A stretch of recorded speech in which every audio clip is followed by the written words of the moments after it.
Hey, Social with Sarah fans. So I am here with my friend Kelly, and we are testing out some Facebook Live today. You guys all know that I love to do my little mic checks. Today we're actually without the mic. So here we are. This is Kelly, our normal audio. If we had a mic, it would sound just a little bit sharper and clearer, but at the same time, since we are in this low condensed room, you may have a little bit of feedback or so on and so forth, so it's not absolutely essential, but since we are sitting here together, you'll be able to tell the difference. But tell me about, so first of all, this is Kelly. Kelly is an author, a speaker. She does workshops and so on and so forth, so I'm gonna give her the opportunity to share with you guys because I have learned so much from her today and couldn't help myself but to do some fun Facebook Lives with some mic checks and so on and so forth. So without further ado, meet Kelly. Hi, Kelly Aceta, and I just wrote a book, How to Diffuse the Landmines We Plant in Our Lives. The landmines? The landmines. What are the landmines? What? Things like mommy guilt and comparison and victim mentality, all these things that we as women do to ourselves. And life's already hard enough. We don't need to make it harder. And so that's why I wrote the book. So why is it, Kelly, that we make life hard on ourselves? I mean, it's a non-intentional, but, kind of do, and you're calling those landmines. So explain to me just a little bit deeper. I think really it's so much of it stems from insecurity, and we're trying to live up to some crazy standard that society's put out or social media's put out or our friends have put out, and we're running as fast as we can to live up to this standard that really no one can, and it's, someone that we know might be great and there might be really creative here, or somebody might be a great businesswoman, or somebody might be great stay-at-home mom and have a wonderful family.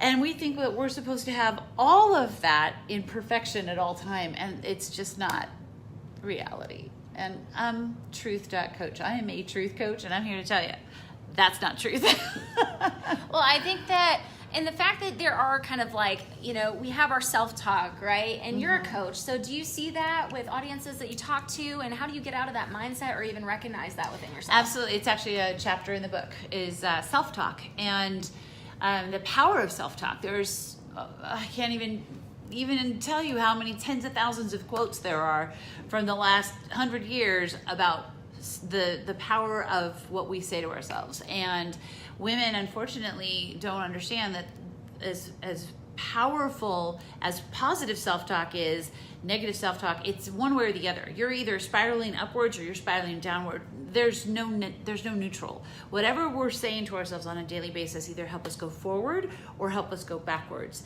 And so understanding what we say to ourselves, especially what we say out loud about ourselves, our body is listening.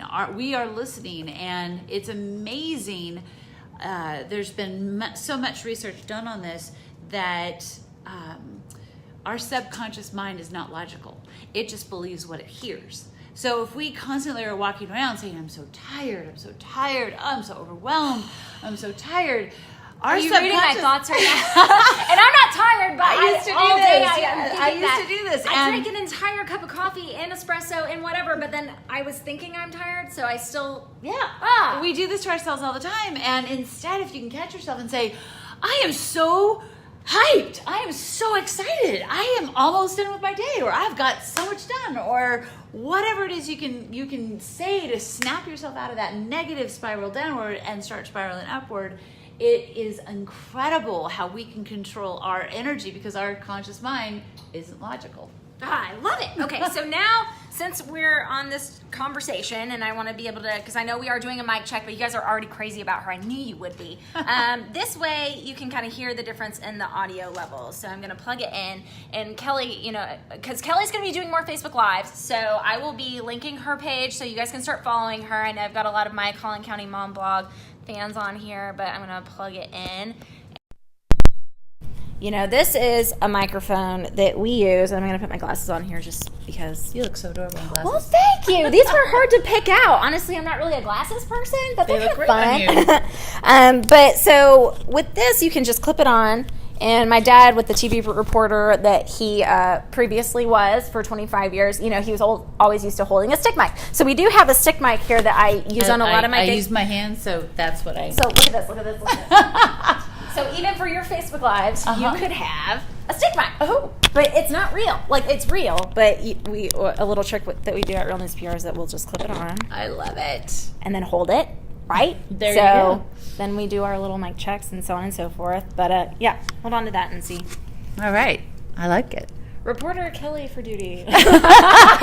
This definitely would make my hands settle down a little bit. So when you're speaking, do you find yourself with a difference of if you hold onto a microphone or if you're mic'd up or they wire you up pretty good? Yes, I really prefer a lav because I'm so expressive with my hands. I feel like I feel like somebody puts tape over my mouth if I can't talk with my hands. Yeah.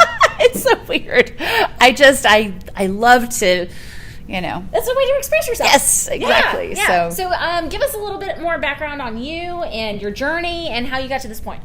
Well, I just really I started coaching women about almost 25 years ago, and it was more in business as a businesswoman. Women that would come into the company and they didn't know how to dress properly or professionally, or they were making really bad mistakes in the boardroom or, just things like that. I always felt like somebody mentored me, and I had some really incredible mentors, and I felt the obligation to turn around and help other women. Were they naturally asking you for your advice or tips or so on and so forth, or were you going to find yourself in that place? I was in their leadership. They were underlings to me, so it was kind of like my responsibility to make sure they were successful. Take care of them and give them that guidance. Exactly. And did you see a difference when you were coaching them through that? I did, and what's Their been really levels and so on and so forth. And what's really been just so much fun. I just had one of the gals that I coached. She was 19 when she worked with me, and just had her. She came up to Dallas for the weekend, and she's now 35. And she's got 2 beautiful children, and she's super successful in her career. And she just thanks me whenever possible of all the things that I shared with her and taught her. And I love helping women avoid the pitfalls that I fell into. And so I think that's where my coaching stemmed from, and somebody helping me avoid pitfalls. And so I just love it. I love helping women find and keep their joy. Well, on behalf of women, we are so thankful for you, Kelly. You are such a gift, truly. And we're so excited. So she's going to be spending some time in the media. I know you were recently on the Brian Glenn Show. What are some of the topics that you want to address in the media that you think would help serve women better, or even the media at large, just to be able to hear from you? Well, I really love the aspect of, our issues are now in the media. The Me Too movement, the inequitable pay issue, family time now becoming an issue in Washington, D.C., where now the government is saying, yes, women should be able to stay at home after they have a baby and not feel pressured and pushed back to work prematurely, and how important that is. And there's just so many things that are now finally coming into the media that we as women have been silently pushing and fighting and struggling for that. Conversations that want to be had. Now we have more of a reason to have those conversations and to be able to talk and connect with others. And really, Kelly, I appreciate you because you're really inspiring. I mean, I'm telling you, you're not in the room with her, but her energy is off the charts. So I'm so excited. Thank you. So excited for everything that you have coming up here. And I will tag her book below because you guys need to get that